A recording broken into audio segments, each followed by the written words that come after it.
Hello दोस्तों, स्वागत है आपका अपने YouTube चैनल डायमंड ज्ञान अड्डा में। और मैं आज हिंदी के जो शब्दकोश की जो आप सीरीज चल रही है उसकी शीट 4 लेकर आया हूं। और इससे पहले मैं 3 शीट्स करवा चुका हूं, तो अगर आपने नहीं देखी है तो प्लेलिस्ट में जाके आप उन तीनों शीट्स को देख लीजिए। और जैसा कि आपको पता है कि हिंदी के शब्दकोश में आपको 6 टॉपिक मिल रहे हैं, जिसमें कि शुद्ध वर्तनी के कुछ शब्द हैं, तद्भव तत्सम के कुछ शब्द हैं, विलोम शब्द हैं, पर्यायवाची हैं, वाक्यांश के लिए एक शब्द है और मुहावरे हैं। ठीक है। तो अगर कोई चैनल पहली बार देख रहा हो तो वो सबसे पहले चैनल को सब्सक्राइब कर ले और बेल आइकन को प्रेस कर ले ताकि उसको नियमित रूप से वीडियो मिलती रहे। चलिए तो शुरुआत करते हैं शुद्ध वर्तनी शब्दों से। तो सबसे पहला शुद्ध वर्तनी शब्द जो है वो आप देख रहे होंगे कि इसमें लिखा हुआ है, पहला लिखा हुआ है युधिष्ठिर। ठीक है। और इसमें कई लोग गलती कर लेते हैं, युधिष्ठिर की जगह युधिष्ठिर कर लेते हैं। ठीक है। युधिष्ठिर सही समझ लेते हैं, जबकि होता क्या है युधिष्ठिर। ठीक है, युद्ध में स्थिर रहने वाला युधिष्ठिर। इसके बाद अगला है नैमित्तिक। तो ध्यान रखिए किस तरीके से नैमित्तिक लिखा है, और मैं कई बार बता चुका हूं अपनी वीडियो में कि हमेशा वर्तनी वाले शब्दों में शुद्ध वर्तनी देखनी चाहिए, अशुद्ध देखिए ही मत। ठीक। तो कभी गलती नहीं होगी। पेपर में दिक्कत यही होता है और कंफ्यूजन भी यही होता है, क्योंकि अशुद्ध पढ़ के हम शुद्ध पढ़ते हैं। इसके बाद देखिए महात्म्य। तो आधा ता है और आधा ही मान। ठीक है। और आरोग्य। ठीक, आरोग्य। ठीक। इसके बाद देखिए अगला लिखा हुआ है स्वाति। तो स्वाति तो मेरे हिसाब से सभी लोग सही करेंगे, लेकिन हो सकता है बड़ी की मात्रा समझ लें। तो स्वाति में बड़ी नहीं, स्वाति में छोटी की मात्रा है। इसके बाद देखिए अन्योन्याश्रित। ठीक है, अन्योन्याश्रित। ध्यान रखिए ये बहुत थोड़ा सा बड़ा शब्द लिखा हुआ है, लेकिन किस तरीके से लिखा गया है ये आपको ध्यान रखना है कि अन्योन्याश्रित। ठीक है। इसके बाद अगला है रचयिता। देखिए मैं कह रहा हूँ रचयिता पढ़ते हैं तो फिर इस तरीके से सही समझते हैं, रचयिता। ठीक है। और जबकि है क्या, रचयिता। तो ये सही है, रचिता बोलिए आप कोई दिक्कत नहीं। इसके बाद नेक्स्ट, क्योंकि हमें शुद्ध अशुद्ध अपना सही करना है, जो उच्चारण करते हैं लगभग वही शुद्ध अशुद्धि में दिक्कत होती है। तो रचयिता बोलते हैं इसलिए दिक्कत हो जाती है, रचिता बोलिए। मृत्युंजय। ठीक है, ध्यान रखिए मृत्युंजय में अंक की बिंदी भी ऊपर लगेगी। त्रिदोष। तो त्रिदोष में आप ध्यान रखना कि कौन सा सा बना हुआ है। ठीक है, इस तरीके से अगर कहीं बना दे, या आप कह लीजिए कि त्रिदोष इस तरीके से लिख दे, तो ये दोनों ही गलत है। शुद्ध रूप ये है। इसके बाद है परमुखापेक्षी। तो ध्यान रखिए परमुखापेक्षी में अगर कहीं पर गलती करेगा तो इस पेक्षी में करेगा, छा की जगह ये वाला छा बना देगा। संदर्भ, ध्यान रखिए किस तरीके से लिखा, हो सकता है ऊपर बिंदी लगा दे, जो कि गलत है। इसके बाद प्रादुर्भाव। तो ध्यान रखिए प्रादुर्भाव को अगर गलत करेगा तो इस तरीके से करेगा प्रादुर, और इसके ऊपर रा उड़ा देगा, जबकि ये अशुद्ध रूप है। तो ध्यान रखना है आपको केवल और केवल शुद्ध रूप में क्या किया जाना है, अशुद्ध रूप को ध्यान ही नहीं रखना है। इसके बाद अगला बर्तन। देखिए ये बहुत लोग गलत कर लेते हैं। जैसे इससे पहली एक शीट थी उसमें मैंने आपको नरक बताया था, तो नरक इस तरीके से लोग शुद्ध समझ लेते हैं, जबकि ये गलत है, नरक सही है। इसी तरीके से बर्तन को इस तरीके से लोग सही समझ लेते हैं, जबकि ये गलत है। शुद्ध रूप क्या है, बर्तन। 4 अक्षरों का शब्द होता है बर्तन। इसी तरीके से कुमुदनी। तो ध्यान रखिए आप कुमुदनी। ठीक। इसके बाद दिग्भ्रांत। तो ध्यान रखना आप, ये पूरा गा नहीं बनता, दिग्भ्रांत में जो है वो आधा गा बनता है, और भ्रांत शब्द तो लगभग सब लोग लिख लेते हैं। अंतःनिहित, ये ध्यान रखिए, अंतःनिहित। तो अंतःनिहित। ठीक है। इसके बाद चहारदीप। ठीक, चहारदीप होता है, चहारदीप। ठीक है, चहर ये दीप नहीं है, चहर दीवारी होगा ये पूरा शब्द, चहर दीवारी। ठीक है। इसके बाद मालूम। तो कई लोग मालूम कर लेते हैं, मालूम और बादाम। ठीक है। तो इस तरीके से आपने ये जो है वर्तनी शुद्ध वर्तनी वाले शब्द देखे हैं। बस इनको देखना ही पर्याप्त होता है, क्योंकि अपने आप ऑटोमेटिक ध्यान में हो जाते हैं। चलिए अगले टॉपिक की बात करें तो वो है तद्भव तत्सम शब्द। तो तद्भव तत्सम शब्द में बता चुका हूं आपको, दोनों रूप याद होने चाहिए, तद्भव का तत्सम और तत्सम का तद्भव। और ये सभी जो भी आपको मिल रहे हैं इन शीटों में, वो सभी कहीं ना कहीं किसी न किसी एग्जाम में आए हैं, तो मोस्ट मोस्ट इंपॉर्टेंट है। देखिए गहरा का क्या होता है, गंभीर। ठीक है। देवर का क्या होता है, द्विवर। मोती का होता है मौक्तिक। पलंग का, ये बहुत इंपॉर्टेंट है, पलंग का पर्यंक। कपास का करपास। इसकी इसी प्रकार से दिन का क्या होता है, दिवस। कंधा का स्कंद, ये भी बहुत आया। अखरोट, अखरोट का अछोट। अकाज का होता है अकार्य। टकसाल में ध्यान रखिए टंकशाला हो जाता है। घी का क्या होता है, घृत।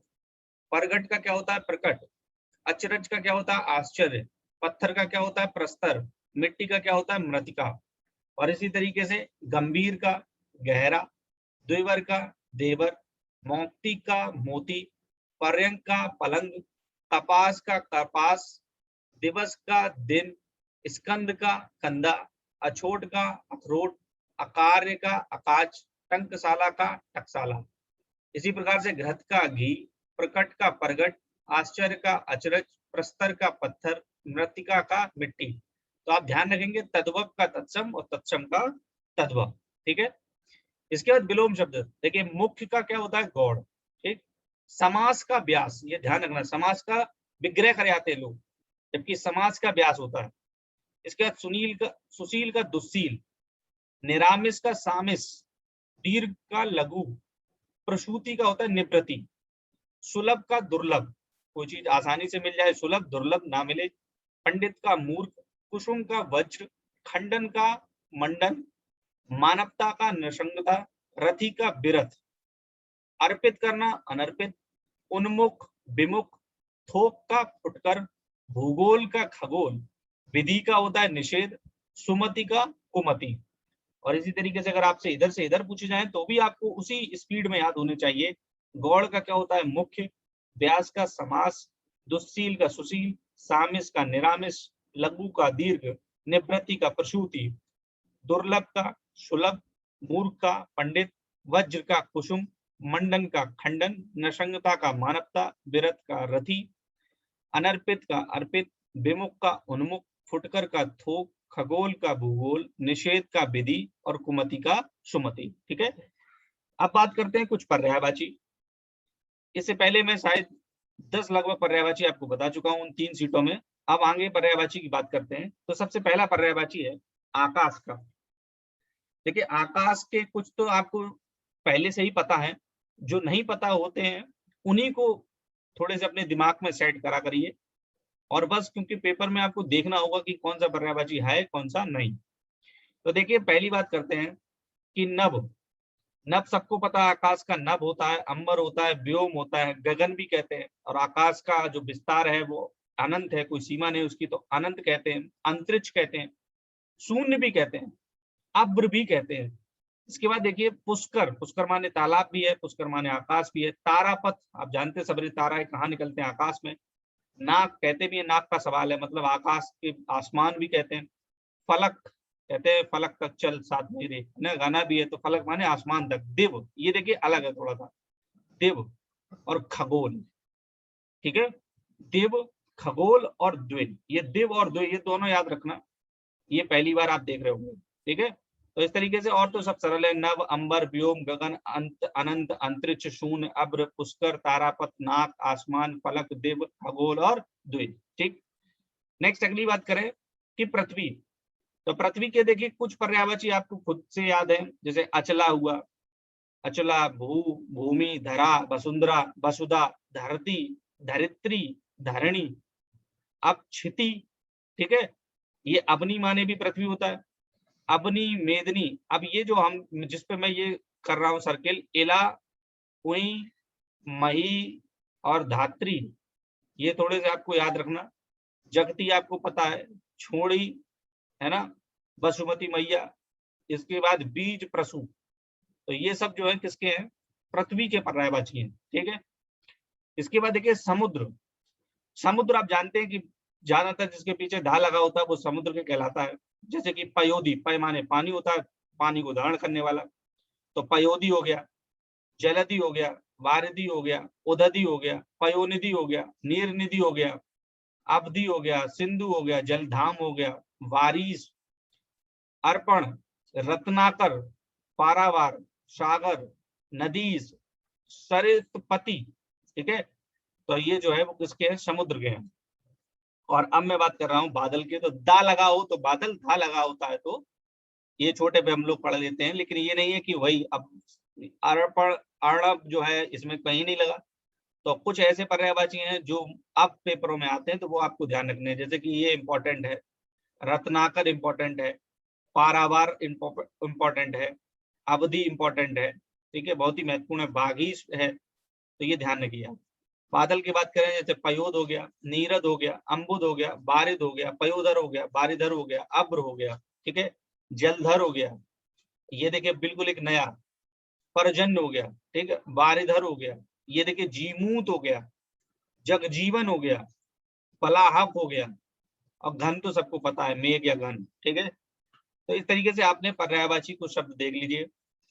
अब देखिए बात करते हैं वाक्यांश के लिए एक शब्द। तो वाक्यांश के लिए एक शब्द में आप देख रहे थे कि स्त्रियों से संबंधित वाक्यांश के लिए एक शब्द में चले थे। सीट 1 में इच्छाएं थी, सीट 2 में भी स्त्रियों से संबंधित थे, 3 में भी थे और 4th में भी है। देखिए अब स्त्री की बात करते हैं कि प्राण देने वाली स्त्री को क्या कहते हैं, प्राणदा, ठीक है। इसके बाद पर्वत की पुत्री जो होती है उसको बोलते हैं पार्वती, पर्वत की पुत्री को पार्वती कहते हैं। और जो पांचाल देश की रहने वाली है उसको बोलते हैं पांचाली, क्या कहते हैं, पांचाली। और बहुत दिन पहले ब्याही स्त्री जो होती है वो प्रोणा होती है, और नवीन स्त्री क्या होती है आपको पता ही होगा, नवीन स्त्री क्या होती है, नवोड़ा होती है। इसके बाद जिसका जन्म कन्या के गर्भ से हुआ है उसको क्या कहते हैं, कानीन। जिसका पति मर गया हो उसको आप जानते हैं विधवा कहते हैं। जो स्त्री सूर्य भी ना देख सके, ये बहुत इंपॉर्टेंट है, कई बार आ चुका है, तो उसको क्या कहते हैं, असूर्यम पस्या, ठीक है। जो स्त्री पढ़ी लिखी होती है बोलते ही उसको सुशिक्षिता है। इसके बाद जो स्त्री अच्छी आंखों वाली होती है, सुनैना, क्या होती है, सुनैना। इसके बाद चंचल आंखों वाली स्त्री लोलाच्छिका, क्या कहलाती है, लोलाच्छिका। और जो रानी राजा के राज सिंहासन पर बैठने का अधिकार रखती है उसको क्या कहते हैं, पटरानी, क्या बोलते हैं, पटरानी। अब ये देखो आप 3 इंपॉर्टेंट आ गए हैं। एक तो है जंगल में फैलने वाली आग, दावानल। दूसरी है समुद्र में लगने वाली आग, बड़वानल।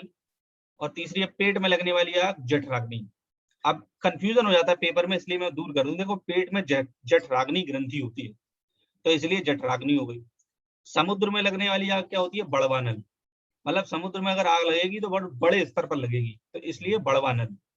और देखिए जंगल में फैलने वाली आग है दावानल, मतलब जब जंगल में आग लगती है तो कोई दावा ही नहीं कर सकता कि किसने लगाई है, ठीक है। तो इस तरीके ध्यान रखना आप कि दावानल जंगल में, समुद्र में बड़वानल, और पेट में लगने वाली जठराग्नि, ठीक है।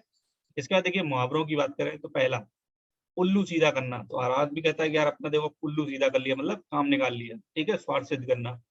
दूसरा 1 का 3 बजाना, मतलब मन की बात जान लेना, कहते हैं कि 1 का 3 बजाना मतलब मन की बात जान लेना। इसके बाद देखिए गाल बजाना, अरे वो तो गाल बजाता रहता है, मतलब बकवास करता रहता है, ठीक है। इसके बाद देखिए अगला है घी कहाँ गिरा, वो भी खिचड़ी में। तो सीधी सी बात है कि अगर खिचड़ी में घी गिरता है तो आप अच्छी लगती है खिचड़ी, इसका मतलब खूब मिलजुल जाना, ठीक है, एक दूसरे से। इसके बाद है जैसी भय बयार, पीठ तब तैसी दीजय, कहने का मतलब अवसर के अनुकूल कार्य करना, जैसा अवसर हो वैसा ही काम करना शुरू कर दो। तू तू डाल डाल में पात पात, मतलब चालाकी का उत्तर चालाकी से ही देना, ठीक। इसके बाद अगला है कि नीम हकीम खतरे जान, मतलब अल्पज्ञ से सदा खतरे का भय रहता है, ठीक है, जो कम जानता है उससे हमेशा डर ही रहता है। इसके बाद देखिए सब धान 22 पसेरी, मतलब योग्य अथवा अयोग्य दोनों के साथ एक जैसा बर्ताव, मतलब हर प्रकार का धान 22 पसेरी है। उसके बाद देखिए एक ही थाली के चट्टे बट्टे, कहते हैं कि एक ही थाली के चट्टे बट्टे मतलब समान आदत एवं व्यवहार, मोस्टली ज्यादातर नेताओं के लिए कहा जाता है कि सब एक ही थाली के चट्टे बट्टे हैं। इसके बाद देखिए उल्टी गंगा बहाना, अब सीधी गंगा में बहना सरल है, लेकिन उल्टी गंगा बहाना का मतलब प्रतिकूल कार्य करना। इसके बाद देखिए खाक छानना, कहते भी इतना पढ़ लिखने वाले, खाक छानना मतलब मारा मारा करता है। इसके बाद देखिए बाह पकड़ना, तो बाह पकड़ने का मतलब सहायता देना, किसी का आश्रय चाहना, ठीक। इसके बाद अगला कह सकते हैं कि बाएं हाथ का खेल, कहते भी सुना होगा कि अरे ये तो मेरे बाएं हाथ का खेल है, मतलब बहुत ही सरल कार्य है। इसके बाद देखिए आंखों का काटा होना, मतलब शत्रु होना, और आंखों का प्यारा होना होता बहुत प्रिय। इसके बाद देखिए आस्तीन का सांप, तो कहते हैं भी ये विश्वासघाती होना, कि हर किसी के दोस्त कोई ना कोई एक आस्तीन का सांप जरूर होता है। इसके बाद देखिए खोदा पहाड़ निकली चुईया, है ना, तो परिश्रम इतना किया लेकिन क्या हुआ, उसका लाभ कम मिलना। इसके बाद अंतिम है कि अंधे हाथ में बटेर लगना, मतलब कि अंधे के हाथ में बटेर लगी, है ना, तो वो यही होता है कि अप्रत्याशित लाभ होना, मतलब जिसकी उम्मीद नहीं थी उससे ज्यादा उसको मिल जाना। तो इस तरीके से आपने आज की सीट में वही 6 टॉपिक देख लिए हैं, और कोशिश करिए कि ये सीट पूरी एक बार में आप पढ़ लीजिए करिए, याद कर लीजिए करिए, और तो अंतिम समय में आपको कम मेहनत करनी पड़ेगी और इस तरीके से आपका कलेक्शन भी बहुत अच्छा हो जाएगा। तो दोस्तों अगर वीडियो आपको अच्छी लगी हो तो जरूर लाइक कर लीजिए और अगर चैनल को सब्सक्राइब नहीं किया है तो सब्सक्राइब कर लीजिए और साथ ही साथ बेल आइकन को प्रेस जरूर कर लीजिए ताकि आपको नियमित रूप से वीडियो मिलती रहे। धन्यवाद।